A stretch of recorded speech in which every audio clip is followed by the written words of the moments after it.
السلام عليكم ورحمة الله وبركاته. أهلا بكم معايا في حكاية وقصة جديدة. يلا بينا نبتدي قصة النهاردة.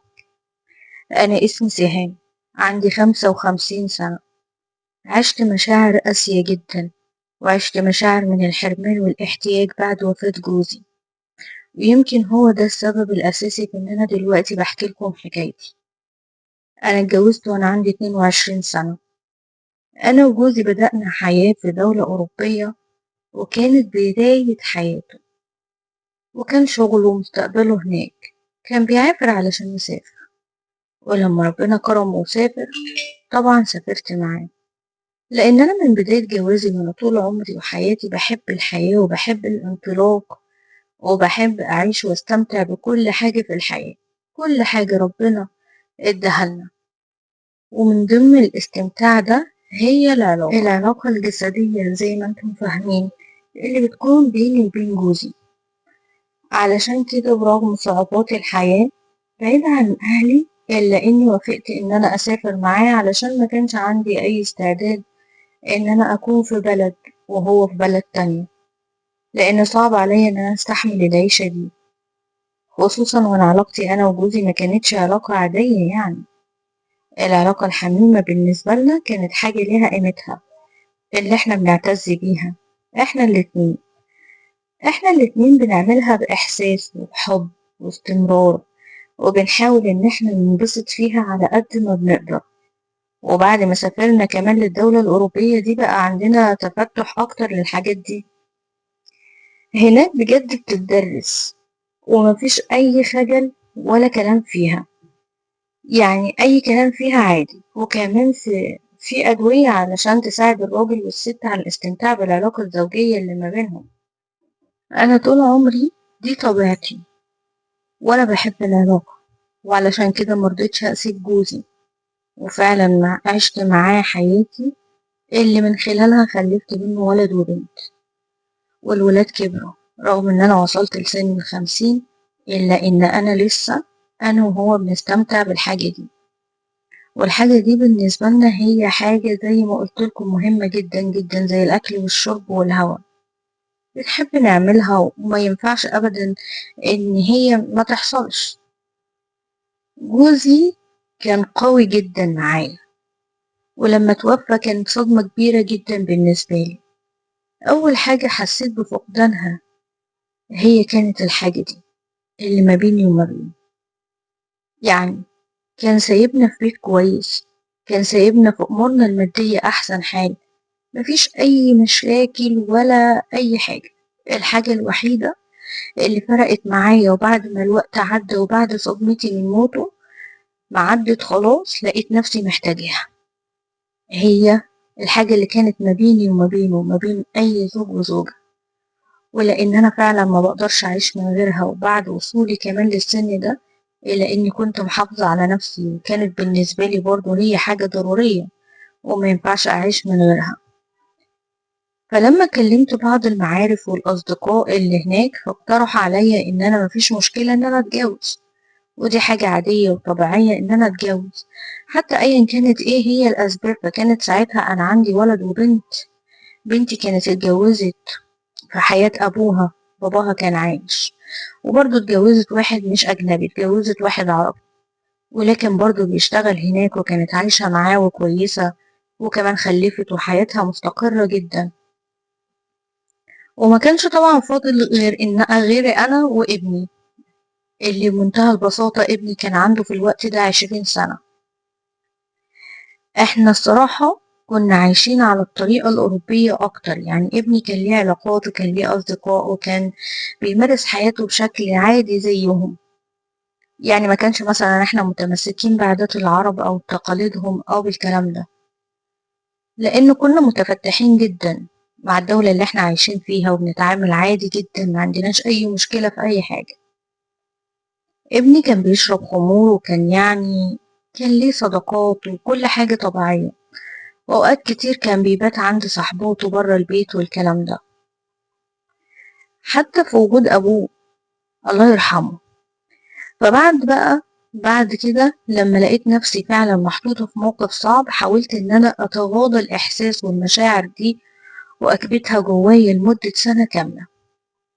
مش قادرة بجد، يعني الموضوع فارق لي جدا ومأثر فيا، وعلشان انا ما كنتش ما كانش في تفكيري ان انا اعمل اي حاجة غلط او حرام، اقتنعت بفكرة الأصدقاء المقربين إن هي الحياة بتبتدي بعد ال60، وإن في ناس كتير جدا بتتجوز، وتقدري إن انت تتجوزي وتعيشي حياتك، والحياة أبقى من الميت، وانت مش ضامنة ممكن تعيشي قد ايه، ما انت ممكن تعيشي كتير، طب ليه تعيشي محرومة؟ وطبعا مع حبي والاستمتاع بالشيء ده ابتديت إن أنا أعرض الفكرة الأول على بنتي، لأن أنا كنت خايفة، يعني متخوفة منها، إن هي بنتي يعني وممكن تتحسس من الموضوع ده. فلما كلمتها لقيتها رحبت جدا بالفكرة، وقالت لي: وإيه المشكلة يا ماما؟ انتي من حقك إن انتي تتجوزي، ودي حاجة مش عيب ولا غلط ولا حرام، ربنا محللها. علشان كده انتي يعني احتياجك الجسدي حاجة ضرورية بالنسبة لك، وانتي بتحبي الشيء ده، فأكيد طبعا أنا برحب جدا بالفكرة. حتى جوزها سمع الكلام ده وكده، وبرضه قال لي نفس الكلام، قال لي: اللي حضرتك يعني مش كبيرة قوي ولا حاجة، ومن حقك ان انت تعيشي حياة سعيدة في الفترة اللي باقيالك من عمرك، ايا كانت هي قد ايه. وانا مع جدا ان انت ترتبطي وتتجوزي، مفيش اي مشكلة، ومفيش يعني مش شايف ان فيها حاجة، ولا تخجلي منها ولا تخليكي مكسوفة ولا اي شيء. وقد كان فعلا خلاص بقى ابتديت ان انا احط الفكرة قصاد عيني، ان انا بقى هخرج عادي واطلع عادي واسهر عادي، لحد ما كمان حد من صحباتي قالوا لي ان هما كمان ممكن يشوفوا لي عريس. الموضوع ده عندهم عادي جدا يا جماعة. ما كنتش عايزة يعني ألجأ لان انا يكون في حاجة بيني وبين شخص من غير جواز، وكان بالنسبة لي ان الموضوع خلاص كده بقى سهل. فقعدت بقى مع ابني في يوم من الايام وكلمته في التليفون وقلت له ان انا عايزاك النهارده تكون موجود في البيت، يعني ما تسهرش بره وكده، علشان عايزة اتكلم معاك في شيء ضروري. جه فعلا، واللي كان عنده ساعتها 20 سنة زي ما قلت لكم. أول حاجة قلت له: أنت عارف طبعا إن باباك كده يعني ميت بقاله تقريبا سنة، وأنا حاسة إن أنا مفتقداه جدا في حاجات مش هقدر إن أنا أتكلم معاك فيها، لكن أنا محتاجاها دلوقتي، ومحتاجة إن أنا أتجوز وأدور على عريس، أو يعني في أصدقاء مقربين وبيقولوا لي إن هم هيلاقوا لي عريس وهتتجوز، وانا في طريقي ان انا اتعرف على حد علشان نتجوز، مش علشان اعمل حاجة غلط، ولا اصحاب بقى ولا امشي ولا كلام من ده. فلقيت ابني بيتكلم معايا بجراءة غير طبيعية. اول حاجة بيقولي: هو انت عايزة تتجوزي واحد علشان يحصل ما بينكم زي ما بيحصل ما بين اي اتنين متجوزين؟ فانا طبعا اتصدمت من الكلمة، مهما كان التفتح اللي احنا فيه، الا ان انا عمري ما اتكلمت مع ابني في الكلام ده. فقلت له: انت مجنون ولا ايه؟ ايه الكلمة اللي انت قلتها دي؟ اتكلم معايا بأدب. راح قال لي: لا، ما هو كده معناها، ما انتي ايه اللي انتي محتاجاه من بابا يعني بعد موته؟ ما انتيش لاقياه، يعني فلوس موجودة وبيت وموجود، كل حاجة موجودة، ما فضلش غير ايه؟ غير النوم. فما ردتش بقى، وما رضيتش ارد عليه، ورحت قايله له ايا كان ايه هو السبب، فانا محتاجاه ومحتاجة ان انا اتجوز، وانا سألت اختك وحتى جوز اختك مش محرج ولا حاجة. وقال لي: بالعكس، انت عندك حق، يعني كده ما فاضلش غيرك انت. راح قايل لي: طب انت يا ماما بتعملي كده ليه؟ ما انا هو موجود. رحت لطشاه حتة دين قلم على وشه، لان الكلمة بتاعته صدمتني فيه. لقيته بصلي كده وبيقول لي: انت بتضربيني ليه؟ مش انت عايزة واحد يعمل كذا؟ وقالها لي كده لفظيا. رحت ضرباه تاني بالقلم. قال لي: انا بوفر على ان انت تروحي تتجوزي راجل عجوز من سنك، انما انا شاب وصغير، والحاجات دي على فكرة عادي، في اصدقاء كتير اعرفهم هنا بيعملوا العلاقات دي عادي.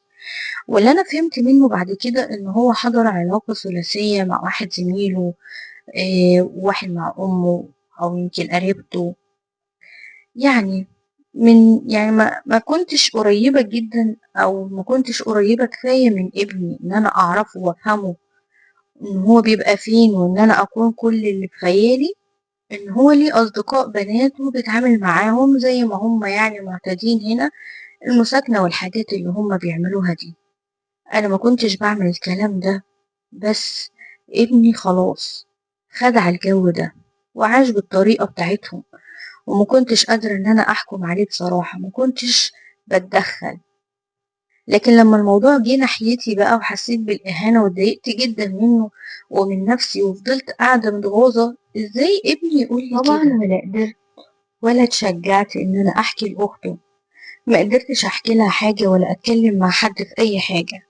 فراح قايل لي نهاية الكلام أنا قلتلك أهو، لو عايزة الحاجة دي أنا موجود، لكن لو اتجوزتي والله لا هقتلك. وقلت له ايه اللي انت بتقوله ده؟ انت مجنون يا ابني، انت عبيط، انت ازاي بتهددني؟ قال لي انا بقولك وخلاص، انا هريحك واعمل لك اللي انت عايزاه، ما قلتلكيش لا. فقلت له ده حرام اللي انت بتتكلم فيه، ازاي انت يعني مجنون؟ ورحت قافله الكلام معاه ودخلت جوه اوضتي وانا منهاره ومتضايقه ومتعصبه. بجد فعلا يعني ما عنديش استعداد اللي هو بيقوله ده خالص، ولا اي حاجه من دي في دماغي، ولا عمرها جت حتى في بالي. عدى كذا يوم وانا تعبانه ومحتاجه الشيء ده. كلامه بيضرب في دماغي، الكلام بتاع ان انا موجود خلاني اتخيل نفسي معاه، او يجيلي تخيل ان انا وهو مع بعض دلوقتي، وان انا محتاجة الحاجة دي. ومع ذلك كنت بحاول برضو ان انا امسك نفسي واصبر نفسي، وان انا اقول له لا انا هجوزك وانا كمان هتجوز ايا كان يعني اللي ابني بيقوله لي. هو اكيد مش هيعمل كده، هو بس تلاقيه بيهددني وخلاص.